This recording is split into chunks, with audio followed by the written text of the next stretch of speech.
Halo, selamat pagi anak-anak.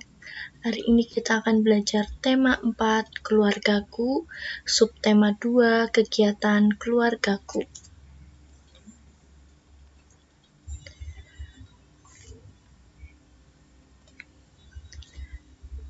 Mari kita baca terlebih dahulu.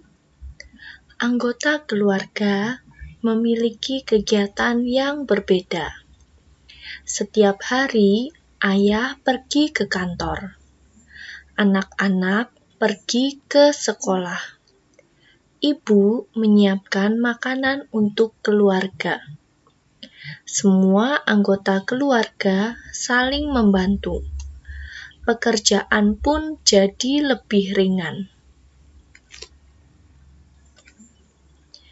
Kita belajar subtema 2 pembelajaran yang pertama. Makan pagi bersama keluarga. Ibu Siti menyiapkan makan pagi. Siti membantu ibu menyiapkan makan pagi. Siti makan pagi bersama keluarga. Makan pagi bersama keluarga sangat menyenangkan. Siti dan keluarga bersyukur kepada Tuhan. Nah, itu tadi kegiatan yang dilakukan Siti dan keluarga di pagi hari. Anak-anak, apa yang kalian lakukan pagi ini? Ya, banyak ya yang kalian lakukan pagi ini. Ada bangun, mandi, lalu sarapan atau makan pagi.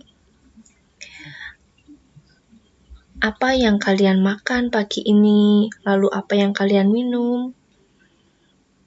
Dan kalian melakukan sarapan pagi bersama siapa saja?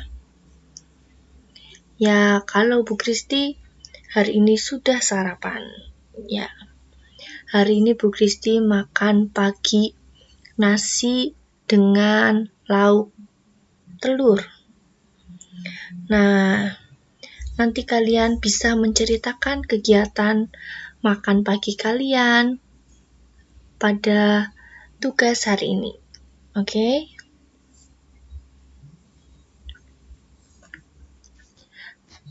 Anak-anak, saat kita makan, tentu saja ada aturan yang harus kita taati. Biasanya aturan tersebut dibuat oleh orang tua kita. Nah, di sini di rumah Siti pun juga memiliki aturan saat makan. Mari kita baca aturan makan di rumah Siti. Pertama, duduk dengan tertib. Kedua, membaca doa sebelum makan. Ketiga, makan secukupnya. Keempat, mengucap syukur setelah makan. Mengucap syukur setelah makan bisa dilakukan dengan cara berdoa juga. Lalu, kelima, membantu ibu merapikan meja. Ya, itu tadi 5 aturan yang terdapat di rumah Siti. Aturan di setiap keluarga tentu saja berbeda. Mungkin ada dari kelima aturan di rumah Siti yang sama dengan aturan di rumah kalian. Aturan ini harus kita taati supaya kegiatan makan bisa berjalan dengan baik. Aturan ini memiliki tujuannya masing-masing.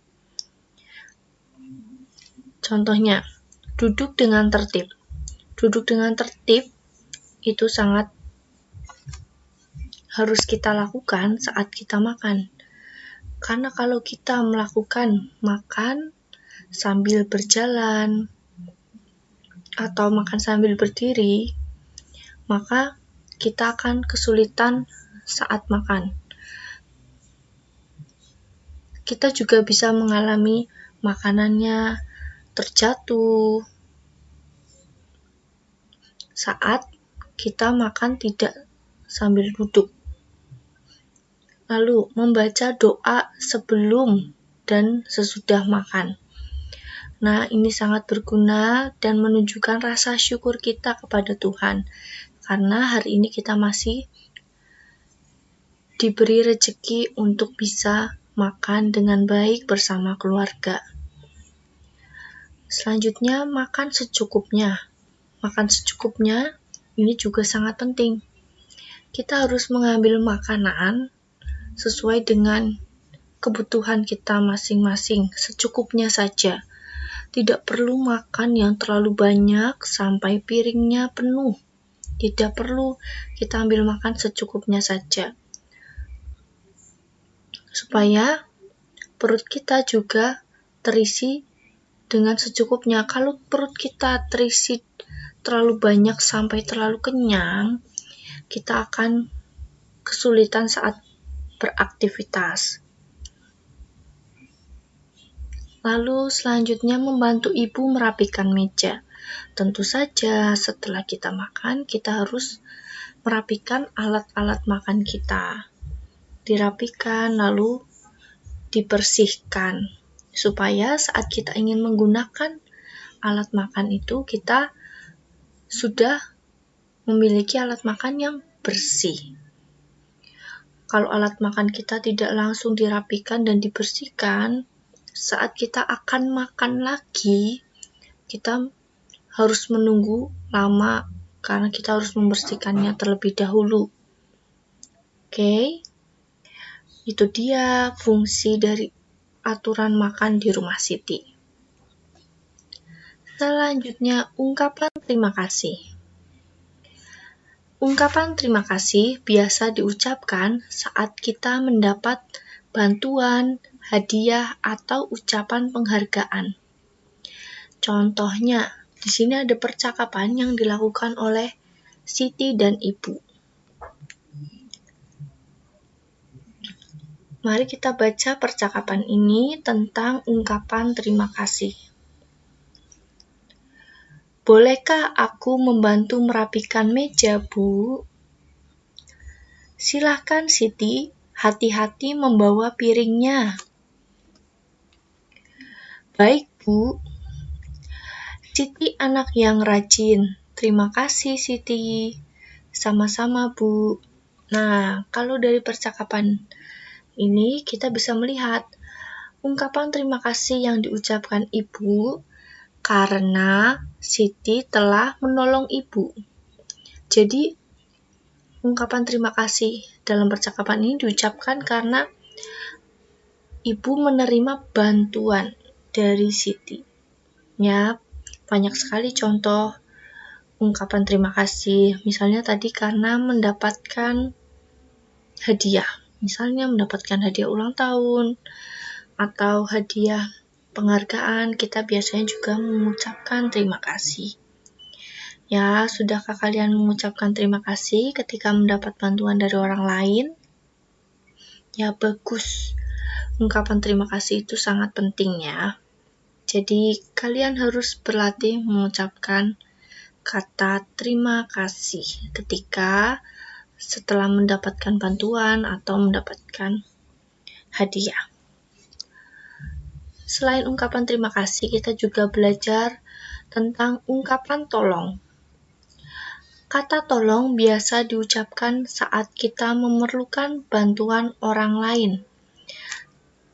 Kita ketika memerlukan bantuan, kita mengucapkan kata tolong.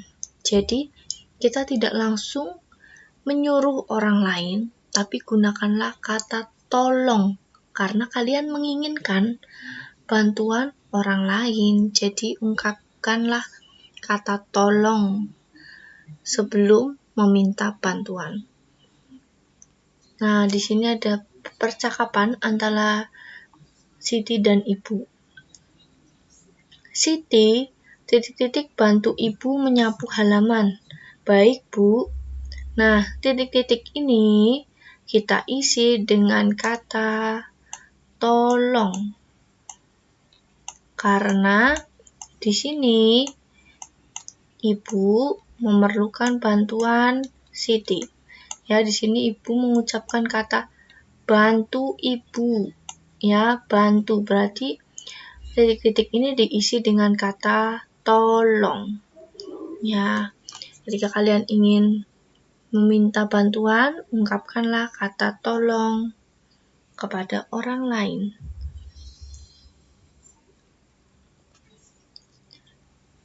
Selanjutnya mari kita baca cerita ini dengan nyaring. Berangkat sekolah. Setelah membantu ibu dan ayah, Siti berangkat ke sekolah. Siti berpamitan kepada ibu dan ayah. Siti mencium tangan ibu dan ayah. Siti pulang dari sekolah. Tiba di rumah, Siti mengucapkan salam. Ibu menjawab salam Siti. Siti mencium tangan ibu. Cerita selanjutnya, rekreasi bersama keluarga. Siti, ayah, dan ibu berekreasi. Mereka pergi ke rumah bibi di desa. Siti melihat pemandangan yang indah. Sawah dan kebun yang luas, air sungai bersih dan jernih. Di sekitar rumah penduduk terlihat hewan peliharaan. Ada sapi, kerbau, kambing, dan ayam. Siti melihat gerakan ayam. Gerakannya lucu sekali. Nah, ini adalah gambar Siti sedang berekreasi bersama keluarga. Mata Siti di sini tertuju melihat ke ayam. Selanjutnya kita akan belajar gerakan menirukan ayam. Di sini ada 3 macam gerakan menirukan ayam. Pertama, ayam kepakan sayap. Kedua, ayam berkokok sambil mendongakkan kepala. Ketiga, ayam berlari sambil kepakan sayap. Kalau gambar yang paling ujung kiri, ini adalah gambar ayam berlari sambil kepakan sayap. Ya, terlihat ini kakinya salah satunya maju ke depan, menunjukkan ayam ini akan berlari. Nah, ayam ini berlari sambil lihat ini sayapnya dikepak-kepakan. Lalu gambar selanjutnya ini, yang di tengah, adalah gerakan ayam mengepakkan sayap. Jadi, kedua kakinya ini sejajar, lalu tangannya mengepakkan sayap. Kalau gambar yang terakhir, ini adalah gerakan ayam berkokok sambil mendongakkan kepala. Kita lihat di sini kepalanya lurus ya ke bawah, leher tegak lurus ini. Lalu dia dalam posisi diam, kedua kakinya sejajar, lalu tangannya sambil terbuka. Ya, ini menunjukkan ayam ini sedang mendongakkan kepala untuk berkokok. Nah, contoh dalam manusia ini ada di sebelah kanan. Ini contoh dari gambar gerakan menirukan ayam sedang mengepakkan sayap. Ya, di sini kakinya sejajar, lalu tangannya ditekuk, lalu digerak-gerakkan ke atas ke bawah. Ya, ini gerakan mengepakkan sayap. Ya, itu dia tadi gerakan menirukan ayam. Terima kasih anak-anak sudah belajar dengan baik. Tuhan memberkati kita semua. Stay safe and stay healthy.